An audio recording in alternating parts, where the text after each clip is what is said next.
नमस्कार दोस्तों, आज मैं प्रेरणादायक कथा लेकर आई हूँ।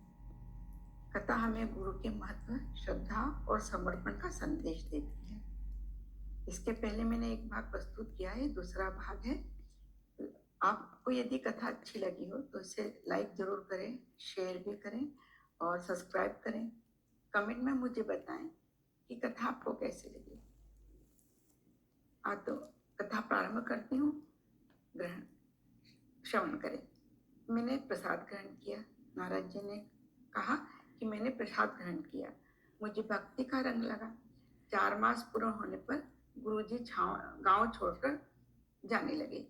मैंने गुरु से कहा, आप मुझे भी साथ ले चलिए। गुरुजी ने कहा, अभी तुम्हारी माता है, उसकी सेवा करना। गुरुजी ने मंत्र दीक्षा दी, घर में रहकर यह मंत्र जाप करना, जाप की धारा टूटे नहीं, इसका ध्यान रखना। सच्चे गुरु का कोई स्वार्थ नहीं होता। 1 वर्ष तक वाणी से, दूसरे वर्ष तक कंठ से, तीसरे वर्ष मैंने मन से जप किया। कुछ समय बाद सर्प के काटने से माता का देहांत हो गया। माता का अग्नि संस्कार करके 13 दिन के बाद मैंने गृह त्याग किया।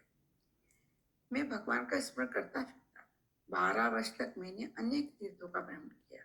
उसके बाद गंगा के तट पर गया, गंगा स्नान किया। अब सतत जब करता रहता है। एक दिन ध्यान में मुझे नीला प्रकाश दिखा। उस प्रकाश में बाल कृष्ण का स्वरूप प्रकट हुआ। मैंने जैसे ही वंदन किया, स्वरूप अंतर्धान हो गया। मुझे आकाशवाणी से आज्ञा मिली, इस जन्म में मेरा दर्शन नहीं होगा। उसके बाद गंगा किनारे रहा। अंत काल में मैंने राधा कृष्ण का चिंतन करते अपना शरीर त्याग दिया। अपनी मृत्यु मैंने प्रत्यक्ष देखी। उसके बाद ब्रह्मा जी के यहाँ जन्म हुआ। एक दिन गोलोक धाम गया। माँ रासलीला में राधा कृष्ण के दर्शन हुए। राधा जी मेरे कीर्तन से बहुत प्रसन्न हुई। उन्हें प्रभु से आग्रह किया, नारद जी को कुछ प्रसाद दें। प्रसाद में मुझे ये तंबूरा दिया। प्रभु की आज्ञा से अब जगत में भ्रमण करता, प्रभु भक्ति के लगे लोगों को प्रभु की शरण में ले जाता। रास्ते में मुझे ध्रुव मिला, फिर प्रहलाद मिला।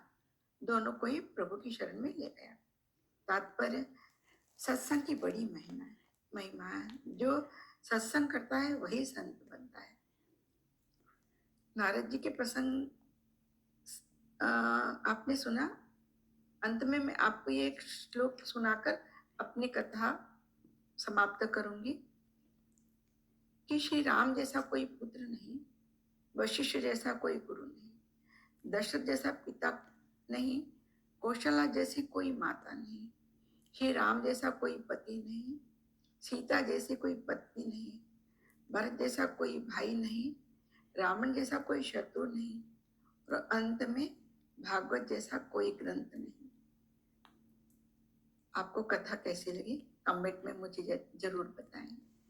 जय श्री कृष्ण।